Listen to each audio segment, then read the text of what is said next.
નમસ્કાર, હું રાજ. આપ જોઈ રહ્યા છો સ્પાર્ક ટુડે ન્યૂઝ. વડોદરા શહેરના ખંડેરાવ માર્કેટની પાછળ આવેલા હિંમત ભવન વિસ્તારમાં આજે એક જર્જરિત મકાનનો ભાગ અચાનક ધરાશયી થતાં અફરાતફરીનો માહોલ સર્જાયો હતો. અંદાજે 10 થી 15 મકાનો ધરાવતા આ વિસ્તારમાં મુખ્ય માર્ગ પર આવેલા 80 થી 90 વર્ષ જૂના મકાન તૂટી પડતા સ્થાનિકોમાં ભય ફેલાયો હતો. સદનસીબે ઘટના સમયે ત્યાંથી કોઈ વાહન કે કોઈ વ્યક્તિ પસાર ન થતાં મોટી જાનહાનિ ટળી હતી. ઘટનાની જાણ થતાં જ સ્થાનિક લોકો મોટી સંખ્યામાં સ્થળ પર એકત્રિત થઈ ગયા હતા. સ્થાનિકોના જણાવ્યા મુજબ આ મકાન ઘણા સમયથી જર્જરિત હાલતમાં હતું અને તેની અંગે વારંવાર પાલિકામાં રજૂઆતો કરવામાં આવી હતી. તેમ છતાં કોઈ અસરકારક કાર્યવાહી કરવામાં ન આવી હોવાનું સ્થાનિકોએ આક્ષેપ કર્યો છે.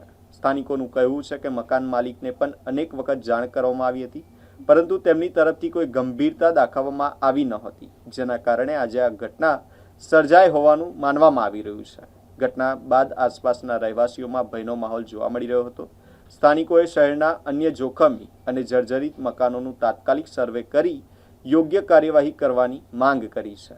હાલ તંત્ર દ્વારા સ્થળની સ્થિતિનું નિરીક્ષણ કરવામાં આવી રહ્યું છે અને આગળની કાર્યવાહી હાથ ધરવામાં આવી રહી છે. આમ ખંડેરાવ માર્કેટ હિંમત ભવનની ચાળી છે. અધરાત મધરાત જઈએ છીએ. આજે બપોરે 12:30 વાગે બધી તાલો પડી તો હવે અમારા છોકરા ત્યાં રમતા હતા તે તો છોકરા દોડીને ઘેર આવ્યા એટલે અમને ખબર પડી. તમે બધા બહાર બહાર નીકળ્યા અને ઘર માલિકને કહેવા જઈએ છીએ, ઘર માલિક માનતો નથી. એ તો કે તમારે રહેવું હોય તો રહો ને ખાલી કરીને જતા રહો. એટલે એને તમારી કોઈ જીવનું પડ્યો જ નહીં. ના, અમે રહેવા કઈ જઈએ? આ વર્ષોથી અમારી જન્મભૂમિ છે. આ અમારી તમારા ઘરના મુખ્ય માર્ગ પર જ આ ધરાશય થયું છે, તેના વિશે શું કહેશો? તમારા ઘરના મુખ્ય દરવાજા આવવા જવાનો રસ્તો જ છે. અમારે કઈ જઈએ આ મેન જ રસ્તો, આગળ પાછળ બીજો રસ્તો નથી. જતું હોત ને ત્યારે પડી હોય તો એની જવાબદારી કોણ લેશે? કોણ લેશે જવાબદારી? એ ઘર માલિક તો છૂટી જાય છે. એ છૂટી જઈને કઈ જાય? હા, તો બચી ગયા અમારા છોકરા. આ નાનું ફૂલકડી દોડતું આવ્યો અમારા જોડે. કેવા તારે એ તો ભણવા ગયા અડધા ને અમારે એક રમકડું તો આવીને આવી બોલ બેટર રમ્યા જ કરે આખો દાડો. તારે અને આ બસ ઉતારી લે. અમારે બીજું કશું રસ્તો કરી આલે ને આવવા જવાનો રસ્તો કરી આલે બસ. ચોમાસામાં અમારા જૂના મકાન છે, નથી નવા મકાનો બધાના. અને આ પડી જાય તો અમે જઈએ કઈથી?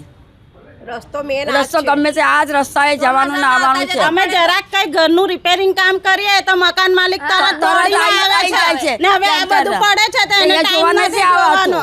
બરાબર છે. અને અમારા ઘરમાં જ્યારે ખીલી ઠોકીએ તો એ કહે છે ખીલી કે મને પૂછ્યા વગર કરવાનું નહીં. તો અમે કઈ જઈએ પછી? મારું નામ લક્ષ્મીબેન વાનખડે. ખંડેરાવ માર્કેટની પાછળ અમે રહીએ છીએ, હિંમત ભવનની ચાલમાં. તો જે 1937ની બિલ્ડિંગ છે ને એ બધું પડી રહ્યું છે. જાગૃતિબેને કીધું કે આ ઉતારવાનું છે, તારે વેપારીઓ આડા ફાટ્યા એવું કહે કે અમે કેસ કરીશું. કેટલા ટાઈમથી આ જર્જરિત હાલત થઈ છે? આ તો 2-3 વર્ષથી આવું થઈ રહ્યું છે. બે છોકરા બચી ગયા અમારા. આ 4 થી 5 વાર આવી રીતે જ પડ્યું છે. આગળનું પડ્યું, પાછળનું પડ્યું. આના જે માલિક છે તેમને જાણ કરી છે? એ જાણ કરી. માલિકે તો નોટિસ આપી દીધી છે કે અમારી કોઈ જવાબદારી નહીં. તો તમારે રહેવું હોય તો રહો ને ખાલી કરીને જાઓ. ઘરનો મુખ્ય માર્ગ છે, મુખ્ય માર્ગ પર જ આ પડ્યું છે ધરાશય. અમારો આવવા જવાનો રસ્તો છે એટલે અમે રિક્વેસ્ટ કરી રહ્યા છે કે આ ઉતારી લઈને તો બહુ જ સારું. તાત્કાલિક આવે. કોર્પોરેશન ને અમારી રિક્વેસ્ટ છે કે આ ઉતારી જ લે. છોકરા કરીશું અમે. આજે છોકરા બી બચી ગયા. છોકરા બચી ગયા બે. નહીં તો રમ્યા કરે છે આખો દાડો. અહીં દુકાનમાં જે માણસ કામ કરતો હતો ને એ બી બચી ગયો છે.